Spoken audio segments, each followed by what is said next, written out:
Bonsoir à toutes et à tous et très heureuse de vous retrouver pour une nouvelle chronique sur BFM. Ce soir, nous parlons des tournées d'inauguration que le président de la République, Denis Sassou Nguesso, effectue à travers le pays à Port-Pointe-Noire. Il est ce mercredi à Dolisie dans le département du Niari, puis à Sibiti, Ouesso et Evo, couvrant ainsi plusieurs départements stratégiques. Ces inaugurations concernent des infrastructures variées, centres hospitaliers, routes, institutions scientifiques, musées et autres équipements qui, sur le papier, devraient contribuer à améliorer la vie des Congolais. Mais qu'en est-il réellement? Quel est le but de ce périple? Et qu'est-ce que la population congolaise gagne concrètement? Pour en parler, nous accueillons Brony Fortuna. Les chroniques de BFM, c'est maintenant.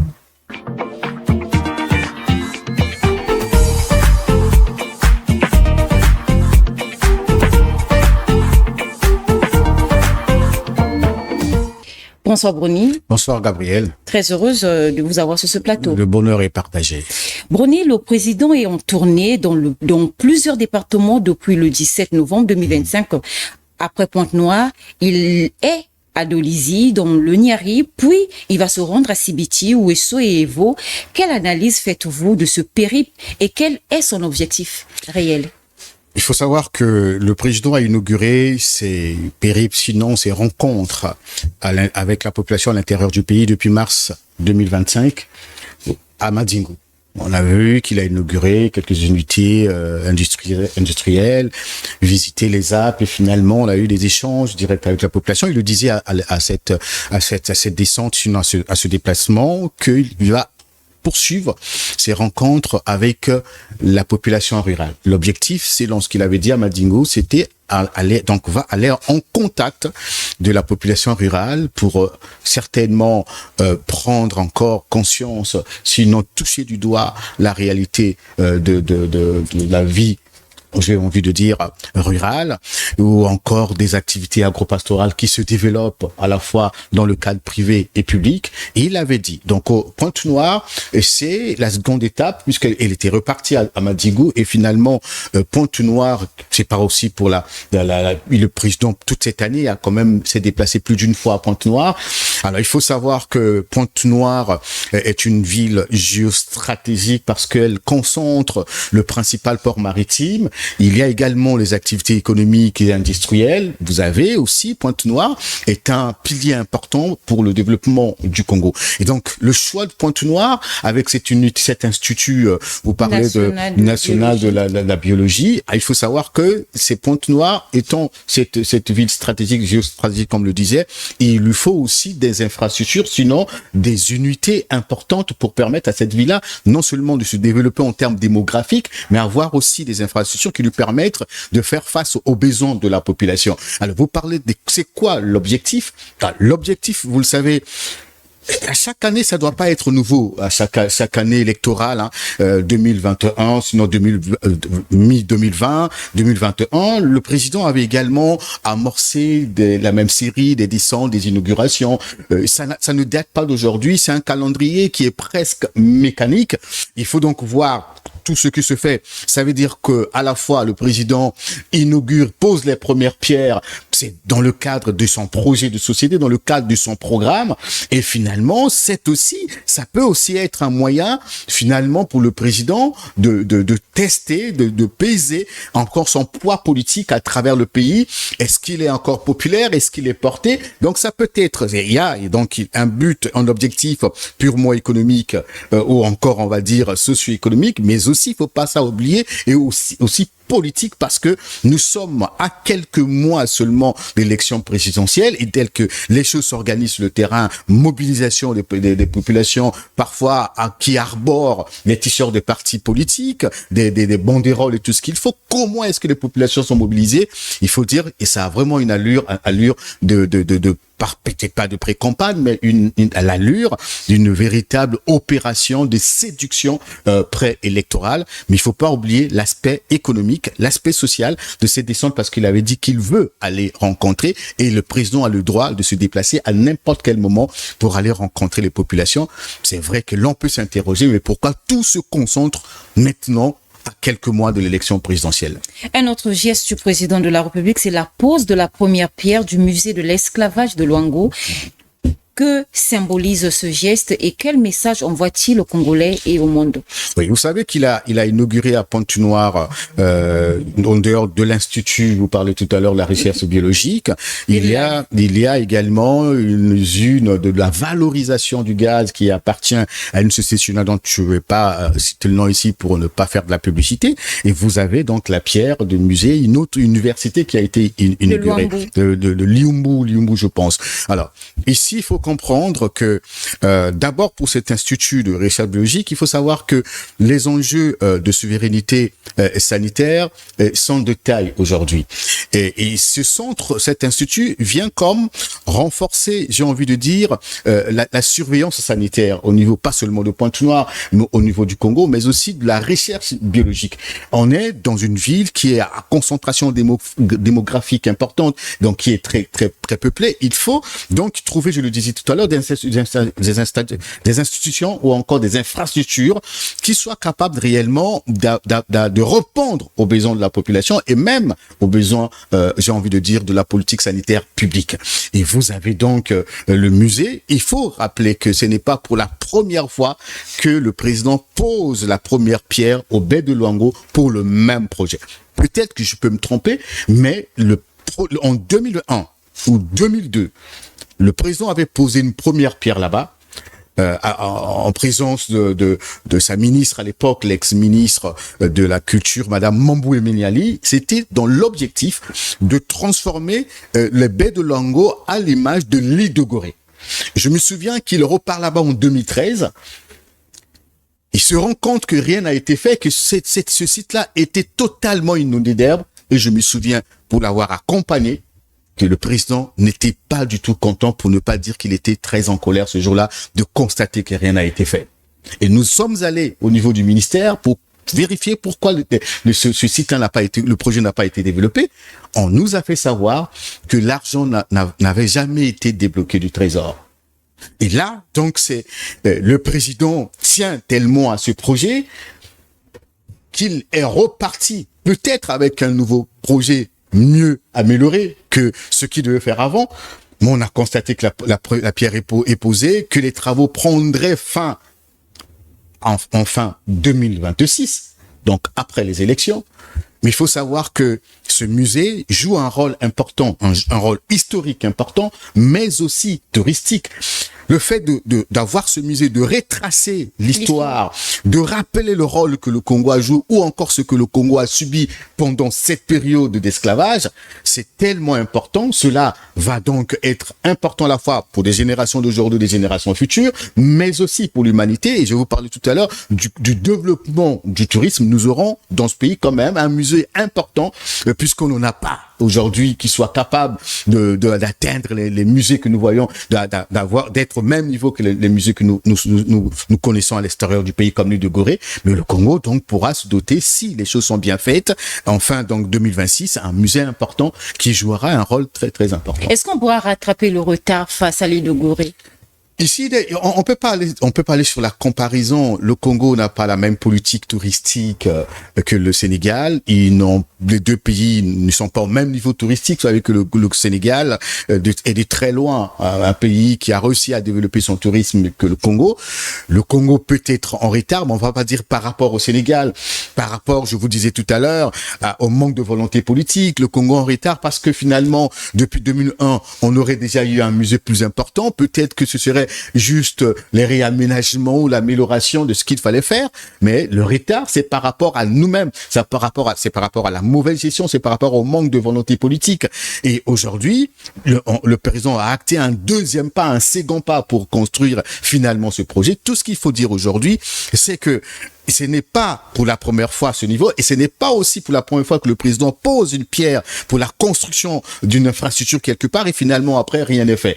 On a vu au Congo, le Raoul Ominga, qui est le directeur général de la SNPC, nous a démontré qu'on peut construire une grande infrastructure en 3 mois, en 2-3 mois. Il a fait à la Liberté, bien fait ou pas bien fait. Est-ce que le projet a respecté toute la procédure qu'il fallait, l'urbanisation et tout ce qu'il faut, même si on constate les dégâts aujourd'hui de l'inondation, mais au moins on a démontré, on a un compatriote dans ce pays qui nous dit finalement c'est possible de faire quelque chose. Loin, donc voilà. Donc on peut, avec la volonté politique, on peut aujourd'hui, avec ce qui se fait au baie de Luango, en 2026, avoir réellement ce musée, et pour ne pas... et finalement, le président doit lui-même veiller à cela.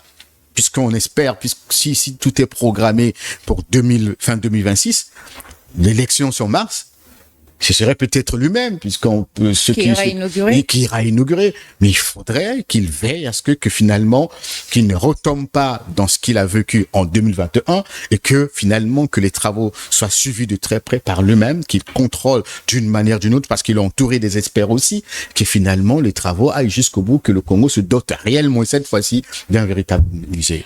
À Sibiti Bruni, le président va inaugurer un centre hospitalier moderne avec des équipements de pointe. Peut-on vraiment dire que les populations de la Lekumu bénéficieront de soins de qualité? Je vous parlais tout à l'heure des enjeux de souveraineté sanitaire qui sont de taille aujourd'hui. C'est vrai, on va pas peut-être commencer à voir ce qui est négatif. Il faut savoir que le département de la Lekumu est un grand département qui est frontalier au département des Plateaux, mais aussi de Niari, jusqu'ici. Et donc, il n'y a pas que la population de la Lekumu qui y va, on veut dire, desservie sanitairement. Même ceux de la Bouéza peuvent aussi en bénéficier. Oui, voilà, sanitairement, va être desservi sanitairement. Parce que c'est un centre important par rapport au gabarit du projet. Ça va permettre donc à la population d'avoir accès aux soins de santé importants. Les populations partiront certainement des petits centres, des petits hôpitaux, des petits cabinets pour avoir réellement un centre important, mais qui va, j'ai envie de dire, servir une très grande partie de cette zone. 2, 3, 4 départements. Le problème maintenant, il faut savoir, ce n'est pas l'inauguration comme telle, parce qu'on a déjà assisté aux inaugurations. Voilà, il faut savoir, je le disais tout à l'heure, que cet arbre des inaugurations cache souvent cache souvent la forêt des difficultés des populations. C'est-à-dire, on a vu des inaugurations un peu partout, après plus rien. Je vous prends l'exemple de la centrale d'Umboulou, la centrale électrique d'Umboulou. Vous vous souvenez, en 2010, le ministre Jean-Jacques Bouya nous rassurait avec force que le Congo, donc nous sommes en 2010, que dans 5 ans à peu près, donc 2015, 2020, le Congo ne devrait plus vivre les délestages électriques. Que le Congo devrait totalement être électrifié. Aujourd'hui, le quinquennat du président de la République Denis Sassou Nguesso touche presque à sa fin. Malheureusement, vous constatez à Brazzaville depuis quelques semaines, le délestage la loi ont repris d'une manière intempestive. Ça veut dire que on a bien inauguré, cette centrale n'a pas été bien gérée, n'a pas été construite selon les règles de l'art, les études, semble-t-il, n'ont pas été bien menées, et finalement, aujourd'hui, le Congo est encore dans l'éternel recommencement pour finalement soit reconstruire ce barrage, soit construire un autre barrage, comme on est en train de voir les projets qui naissent à gauche et à droite, mais ça a été donc un projet, un total fiasco. Donc cet hôpital, il faut savoir, il n'est pas le premier au Congo. Nous avons le CHU aujourd'hui qui est totalement ruiné et qui manque de moyens. DG après DG, rien ne fonctionne. Donc si on ne met pas du sérieux dans la gestion, si on ne met pas de sérieux dans le fonctionnement même de ces hôpitaux, dans les hommes qui doivent gérer ces centres hospitaliers, il faut savoir que tout va s'arrêter qu'à l'inauguration, le jour de l'inauguration. Et surtout qu'on est habitué à faire inaugurer au président de la République des infrastructures inachevées. Vous vous souvenez que il a été à Infondo pour inaugurer une centrale électrique qui devrait électrifier toute la ville d'Infondo, mais il faut y aller. Donc aller à Infondo pour constater qu'Infondo est toujours dans le noir. Souvent électrifié quand il y a la présence de certaines autorités entre 18h et 22h, alors que le gouvernement nous a fait croire pendant un moment lors de cette inauguration que le problème était en grande partie résolu. Je n'ai pas envie de vous citer le président lui-même, le lycée de la Révolution, qui aujourd'hui ressemble à une sorte de vieille baptiste, alors que ça ne date pas de 100 ans, ou c'est pas de quelle année que cette école a été construite. Pourquoi? Par le manque d'entretien. J'ai cherché à savoir, est-ce qu'il y a réellement des budgets d'entretien? Les budgets sont programmés, mais jamais débloqués pour permettre à ces ministères, par exemple, d'entretenir ces écoles. Bon, donc, c'est pareil pour cet hôpital. Il faudrait pas que les effets ou l'effet, j'ai envie de dire, des inaugurations nous fait oublier. Cet effet nous fait oublier que l'essentiel, ce n'est pas l'inauguration. L'essentiel, c'est ce qui suit après, la gestion, la bonne gestion de ces hôpitaux, pour ne pas qu'on arrive aussi à ce qu'on a vu qu'avec Dolisie, les détournements et finalement les grèves sempiternelles, les recrutements illicites, parfois des faux recrutements. C'est des choses qu'il faut voir. Mais sinon, au fond, il faut dire que cette infrastructure est formellement destinée à résoudre les problèmes sanitaires de la population. Ces inaugurations, Brony, interviennent à quelques mois avant la présidentielle. Que peut-on comprendre de ce calendrier administratif ou politique? Bon, il faut savoir que, je le disais d'entrée de jeu, c'est ce qu'on appelle le syndrome du bonbon électoral. C'est-à-dire? C'est quand on avance vers les élections, vous savez que vous avez vu comment le PCT se mobilise. Pointe-Noire, on parlait de Pointe-Noire tout à l'heure. Pointe-Noire, je parlais, c'est une ville géostratégique, mais c'est aussi une ville politiquement stratégique pour le PCT. Depuis les 2 dernières élections, le PCT n'a pas réellement réussi à faire gagner le président comme il le souhaite à Pointe-Noire. Il y a comme une sorte de fissure sociale, politique entre Pointe-Noire et le pouvoir, sinon le PCT. Il faut donc reconquérir Pointe-Noire, puisque le Premier ministre est donc d'origine de cette ville-là. Vous avez d'autres cadres qui sont de Pointe-Noire, et vous avez le PCT qui s'impose à Pointe-Noire. Vous pouvez compter le nombre de déplacements que le président effectue à Pointe-Noire cette année, et même dans le cadre privé. Aujourd'hui, on peut comprendre que c'est aussi un moyen pour le président de se rapprocher de cette population, de rassurer cette population. Parce que Pointe-Noire, aujourd'hui, est l'une des villes, sinon les principales villes, qui souffrent du sous-développement, et pour ne pas parler d'enclavement économique et social. Vous allez à Pointe-Noire, quelques routes se construisent aujourd'hui, des nouvelles routes, 2 ou 3 à peu près, mais vous ne pouvez pas circuler librement à Pointe-Noire. Quand il pleut, tout ou presque est immergé.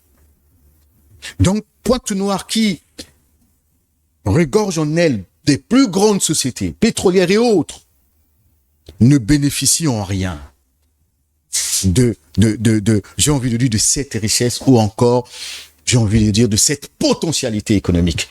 C'est de la malédiction, que je peux dire, une malédiction pétrolière où Pointe-Noire aujourd'hui se retrouve. Donc, il faut regagner le cœur des populations de Pointe-Noire. Il faut aller se rapprocher d'elles de plus en plus. Il faut multiplier les infrastructures. Il y a la zone économique spéciale de Pointe-Noire qui avance normalement, contrairement à d'autres zones. Vous parlez tout à l'heure d'autres infrastructures et les routes qui se construisent. Donc c'est une sorte de bonbon électoral qu'on offre à la population à l'orée des élections, comme on a vu à Dolisie. Pendant qu'on y est, Dolisie est totalement mobilisé pour un centre, un complexe, on va dire, éducatif ou scolaire.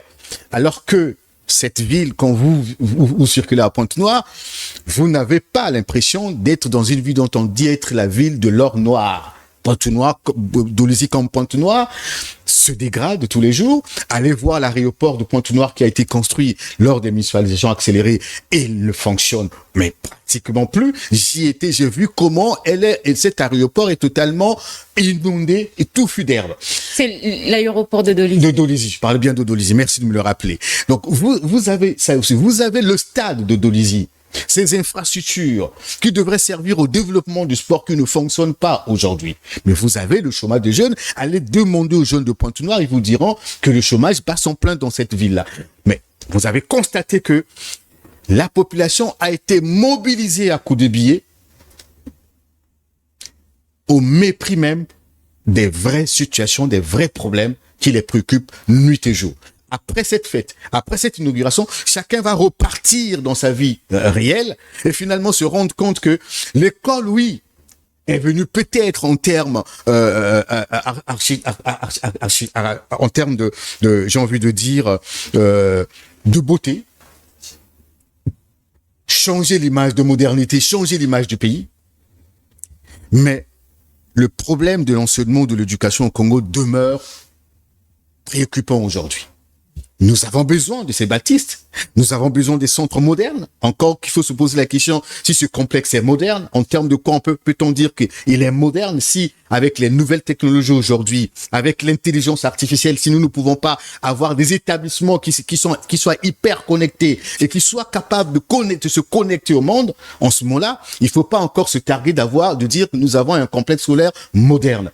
Donc, vous avez des problèmes aujourd'hui des enseignants, de la qualité de l'enseignement. On n'est pas contre la construction de ces centres, mais ce n'est pas parce qu'on a construit le problème, on a construit un centre, qu'on a résolu le problème de recrutement qui demeure encore criant aujourd'hui, qu'on a résolu le problème du contenu tout à l'heure, je parlais de la qualité de l'enseignement et même du niveau de l'éducation au Congo. Donc les problèmes demeurent encore préoccupants jusqu'aujourd'hui. Il faudrait pas que l'on se contente des inaugurations, qui devient, je le disais tout à l'heure, des opérations simplement de séduction de la population, parce qu'au fond, ces infrastructures, nous le savons, dans les années passées, il y a eu les mêmes opérations, avec les mêmes ambiances, avec les mêmes mobilisations, mais à la fin, nous savons que, je vais vous parler de l'aéroport de Dolisie, je vais vous parler du stade de Dolisie, pour ne pas parler des autres stades à travers le pays, des autres aéroports à travers le pays, puisqu'on disait que le Congo n'avait plus le problème d'aéroport, mais pas de compagnie, pas d'aéroport aujourd'hui. L'unique qui nous reste, sinon les deux, c'est au Lombo-Brazzaville. Et vous regardez comment l'aéroport de Brazzaville fonctionne. On est encore très loin de satisfaire les problèmes de population. Ça veut dire que ces inaugurations ne peuvent en rien combler les problèmes sociaux des populations. C'est plutôt une opération de marketing. Et comme je vous le disais tout à l'heure, le besoin pour le président de la République d'être en contact permanent avec sa population, avec son peuple. Restons sur les séries d'inaugurations que fait le président de la République. Certains avancent que ces initiatives paraissent comme une sorte de pré-campagne. Quelle est votre lecture face à cette hypothèse? Oui, bon, le bal des inaugurations, oui, c'est un homme politique. Il faut voir comment tout le gouvernement est mobilisé. Il faut voir comment le PCT se mobilise avec ses alliés. Il faut seulement voir comment l'argent est mis en jeu. La question qu'on peut se poser aujourd'hui, est-ce que le président réellement a besoin d'autant de folklore pour aller rencontrer sa population? A-t-il besoin d'avoir autour de lui tous les ministres? Je le disais même tout à l'heure, est-ce que le Premier ministre est obligé d'être dans toutes ces descentes du président de la République? Puisque le gouvernement actuellement a des situations beaucoup plus préoccupantes. On peut laisser au président de la République son cabinet, les autorités locales, départementales, accueillir le président avec les populations s'il le faut. Mais quand les partis s'impliquent, surtout le principal parti au pouvoir s'implique avec une forte mobilisation, à coups de billets de banque, avec des tam-tams et tout ce qu'il faut. À Dolisie, c'est même pendant 4 heures, pour ne pas parler de 5 heures. Alors que cette population souffre, est-ce que vous pensez que c'est réellement pour résoudre un problème social? C'est des opérations de marketing, et je vais vous parler tout à l'heure du syndrome du bonbon électoral. Et nous sommes à la porte de l'élection présidentielle. Le président, oui, en tant qu'homme politique, a aussi le droit d'aller tester, je vous disais tout à l'heure, sa popularité, aller rassurer et aller dire aussi que vous avez, pendant 4 ans, pensé que nous ne faisions rien, mais regardez, nous avons construit, nous avons fait ceci, nous avons fait ceci. Parce que dans cette descente, qui devait être des descentes simplement sociales, puisqu'il a dit qu'il allait à la rencontre de la population rurale, vous avez constaté qu'on y a ajouté les inaugurations des infrastructures et je vous disais que ça ne date pas d'aujourd'hui. Ce programme est mécanique, souvent à l'orée des élections, souvent à l'aune des années électorales. Donc, ceux qui pensent que c'est une pré-campagne, pour ne pas dire une opération de séduction politique, n'ont pas tort. Parce que, tel que les choses s'organisent, finalement, on se dit, est-ce qu'il fallait tout cela pour que le président visite le Congo alors qu'il est chez lui? Au moment où nous voyons des inaugurations, par-ci par-là, l'université Marien-Ngouabi est en grève et où l'économie traverse des difficultés, peut-on dire c'est le moment idéal pour ces inaugurations, Brony? Nous avons vu la ministre de l'Enseignement supérieur tenir un discours lors de l'inauguration de l'université Limou. À la question que je me suis posée, quand elle pose ce tacle-là, pense-t-elle que l'université Marien-Ngouabi, depuis qu'elle est là au gouvernement, ne fonctionne presque pas? Quelle est aujourd'hui la fierté? On veut pas avoir l'effet d'exclusion ici. Non. On veut pas imposer cet effet d'exclusion que finalement, parce que l'université Marien-Ngouabi ne fonctionne pas, qu'on ne doit plus continuer à construire. Mais la principale université qui a formé plusieurs cadres et même la ministre elle-même, et si cette université aujourd'hui, qui est la principale université Marien-Ngouabi et qui reçoit plus de 30 000 étudiants par année, si cette université vit au rythme des grèves, quelle est aujourd'hui la fierté pour ce ministre-là de vouloir aller inaugurer en grande pompe une autre université alors qu'elle n'a pas pu gérer l'université Marien-Ngouabi? Est-ce sa faute? Mais vous savez quelle est l'université Marien-Ngouabi? Elle est universitaire. Il y a à peu près une dizaine de ministres au gouvernement qui sont de l'université Marien-Ngouabi, qui sont universitaires. Je pense qu'à un certain moment, l'éducation dans toutes les politiques au monde passe avant tout. Vous avez l'éducation, vous avez la santé. Mais si l'université Marien-Ngouabi, qui devait être la principale préoccupation, à la fois pour ces ministres qui sont universitaires et même pour le pouvoir en place, ne l'est pas, et qu'on constate finalement que des coûts de milliards et des milliards sont souvent dépensés pour des projets qui n'aboutissent pas, par exemple le cas actuel, ne pensez pas que les jets que l'on prend tous les jours pour aller d'un point à un autre, le séjour de tout le gouvernement, de tout ce qui accompagne le président à l'intérieur du pays, toutes ces organisations, vous pensez que ça se fait sans frais? Mais combien demandent les enseignants de l'université Marien-Ngouabi pour leur salaire? Combien demande l'université Marien-Ngouabi pour moderniser cette université? Mais est-ce que la SNPC aussi ne devait pas penser à l'université Marien-Ngouabi? Peut-être le projet en cours. Espérons. Donc, le nœud du paradoxe est là. D'un côté, on célèbre. De l'autre, il y a finalement, je vous disais tout à l'heure, que l'arbre de ces inaugurations cache la forêt des difficultés, j'ai envie de dire, des difficultés universitaires, des difficultés des enseignants, des difficultés des populations. Et quand on est dans ces inaugurations, on a l'impression que tout va bien au Congo. On a l'impression que Dolisie va bien, que Pointe-Noire va bien, que Sibiti va bien. Dans ce temps, l'université Marien-Ngouabi est fermée. Aucune réunion de crise, puisque le Premier ministre doit accompagner le président de la République, puisque la ministre de l'Enseignement supérieur doit être aux côtés du président de la République pour inaugurer une autre université qui serait privée. Alors, à quel moment allons-nous traiter ce problème? Aucune réunion de crise aujourd'hui. C'est comme si on a dit, on est habitué à ces grèves, on est habitué que l'université fonctionne de cette manière. Poursuivons la marche. Merci, Gabriel. Brony, nous allons nous arrêter un peu sur cette question de grève à l'université Marien-Ngouabi. On aimerait comprendre aujourd'hui quelles en sont les causes principales et quelles conséquences pour les étudiants et le pays. Tout est connu. Cette université aujourd'hui est l'une des plus retardées, sinon les plus reculées de l'Afrique, alors qu'elle était parmi les premières. L'université Marien-Ngouabi n'est citée nulle part parmi même les 1000 universités du Congo. Allez voir dans quelles conditions les étudiants apprennent. Vous savez, dans un monde où les autres se préoccupent déjà de l'économie de la connaissance, dans un monde où les autres sont très loin, j'ai vu comment le Burkina Faso, qui est en guerre, qui est envahi par les djihadistes, inaugurait un robot qui a été monté sur place, présenté il y a à peine une journée, c'est-à-dire le 18 novembre 2025, lors du salon, je crois, le salon du numérique. Mais le Congo est encore très loin de ses préoccupations, très en retard de ses préoccupations qui devient prioritaire aujourd'hui de l'économie de la connaissance, de l'intelligence artificielle, du numérique dans l'ensemble. Le numérique au Congo se résume à la connectivité. On a connecté telle ville à telle ville. On est incapable de digitaliser le trésor, on est incapable de digitaliser les administrations, on est incapable, comme ailleurs où finalement, vous n'avez pas besoin de vous asseoir dans un restaurant, attendre qu'on vous apporte, comment on appelle ça, le menu, alors qu'il y a des machines pour tout demander, et même dans les arrêts de bus.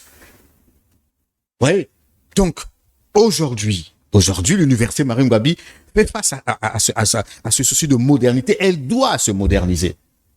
Même l'université Denis Sassou Nguesso qui est récente, manque encore beaucoup de branches, manque encore beaucoup de choses à faire, puisqu'il y a plusieurs bâtiments qui sont encore inachevés. Au niveau du campus, il y a beaucoup de choses qui ont été volées et même des trucs qu'il faut refaire.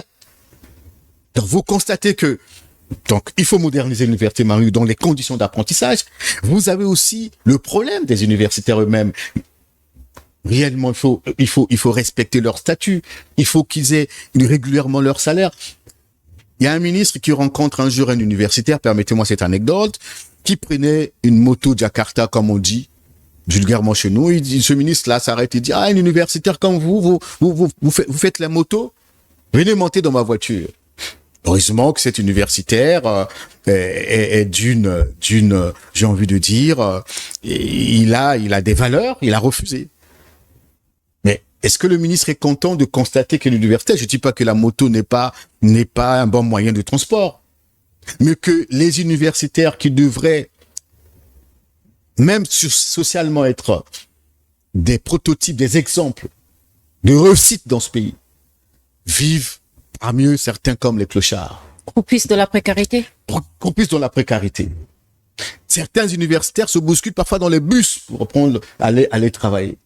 Alors que ils devraient être parmi les privilégiés de la République, pour ne pas dire, on va pas crier, c'est ce que j'ai entendu, la fracture sociale et territoriale, comme j'aime à le dire, entre les universitaires et la population, mais au moins on devait il fallait les mettre là où il faut les mettre. On peut pas aujourd'hui avoir des universitaires qui manquent de tout. Qui manquent un moyen de transport. Qui manquent un moyen de transport, même pas une moto.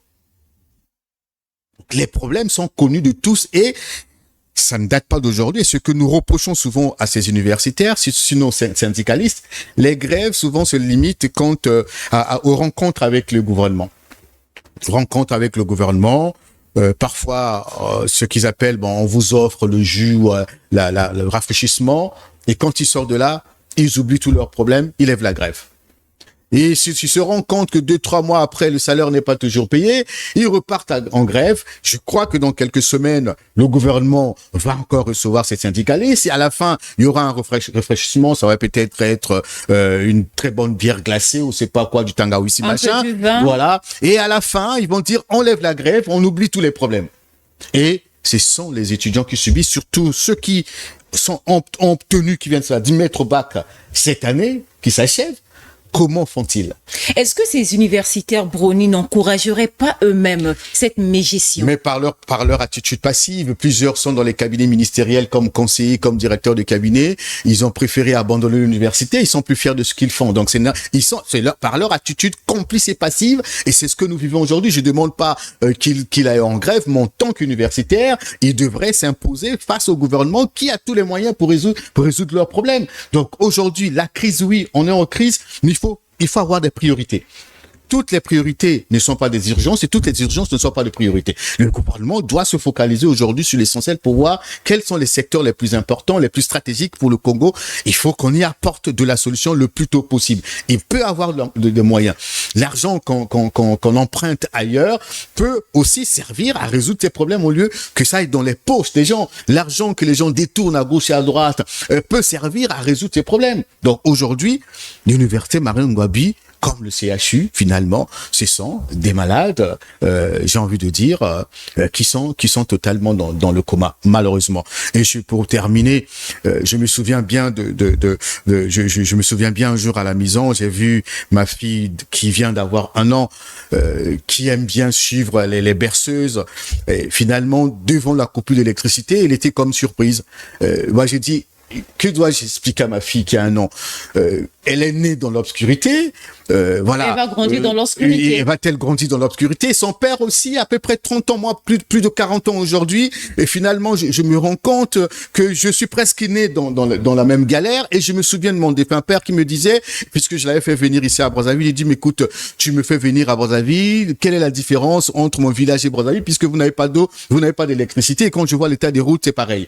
Mais quelle est donc la différence? Et finalement, il a quitté ce monde, il est parti, en laissant l'espoir qu'ils avaient après les indépendances, s'étioler, laissant ce pays dans cet état, malheureusement. Et voilà, on espère qu'après les inaugurations, peut-être que les choses pourraient changer, que, comme on a dit à Pointe-Noire et partout, qu'on pourra atténuer le chômage au Congo. Brony, nous arrivons presque à la fin de notre chronique de ce soir. Au regard de tout ce que nous venons d'évoquer ici, concrètement, qu'est-ce que ces infrastructures apportent aux Congolais? Peut-on parler de développement tangible ou surtout d'image symbolique? Il faut savoir que les infrastructures en soi sont d'une importance capitale, pour ne pas dire d'un intérêt important pour chaque État. Vous le savez que dans sa politique, dans sa vision, le président de la République s'est donné donc la mission de doter le Congo des infrastructures. Il y en a dans différents domaines. Vous avez les infrastructures aéroportières, vous avez les infrastructures dans le domaine des sports, dans le domaine de la santé, dans le domaine éducatif. C'est ce qui se fait actuellement. Vous allez vous rendre compte que finalement, il s'arrange à avoir dans chaque secteur une infrastructure ou deux ou trois. C'est la volonté de vouloir transformer le Congo. Mais effectivement, si nous avons des routes comme la route Brazzaville-Pointe-Noire, comme Brazzaville-Ouesso, si nous avons des routes aussi principales, et si ces infrastructures au niveau donc de l'intérieur du pays de l'interlangue sont construites réellement pour résorber le chômage et résoudre les problèmes des jeunes, mais il faut s'attendre que dans quelques années, le Congo, oui, peut espérer se développer. Mais malheureusement, ces infrastructures sont souvent construites hors budget, c'est-à-dire que souvent avec des surfacturations, pas selon les études qu'il faut. Vous avez vu la corniche, comment quelques mois d'années d'inauguration, ce qu'on a vu avec la corniche, et même certains experts pensent que le danger est encore permanent. Quand vous regardez le viaduc, mais il s'affaisse déjà réellement le viaduc. Dans 10 ans, 20 ans, peut-être qu'il sera encore totalement, qu'il va disparaître sous le poids des sables. On a donc ce problème de gestion, problème de respect des normes, problème des règles. Et par exemple, aujourd'hui, est-ce que toutes ces infrastructures, telles que c'est construites, répondent réellement aux besoins des populations? Comme l'hôpital, oui. Est-ce que, par exemple, à Pointe-Noire, on avait besoin d'un institut de recherche biologique? Même si ça c'est privé ou pas, est-ce qu'on avait besoin à Dolisie par exemple d'un complexe moderne par exemple de l'éducation? Est-ce qu'on n'avait pas besoin d'une industrie à Dolisie? Est-ce qu'on n'avait pas besoin par exemple d'une industrie à Ouesso? C'est des questions qu'il faut se poser aujourd'hui, parce que si toutes ces infrastructures ne règlent pas le vrai problème des populations, les problèmes d'eau, d'électricité, de transport, si toutes ces infrastructures ne résorbent pas le chômage, à quoi servent-elles réellement? Au monument, à l'embellissement de la ville et de l'embellissement du pays. Et c'est pour cela, après quelques années, comme ces infrastructures ne changent en réalité rien dans le quotidien des populations, elles tombent tout ou presque en désuétude. Je vous parlais des stades et des aéroports, pour ne pas citer d'autres chantiers des hôpitaux qui, à travers le pays, chôment encore. Ils sont restés des éléphants blancs. Voilà. Merci Brony d'être passé. Merci Gabriel. Merci à vous, chers internautes, de nous avoir suivis. On est très heureux de vous savoir nombreux connectés sur Tchédeka Média pour nous suivre. Abonnez-vous et partagez le contenu. On se dit à très bientôt. Portez-vous bien.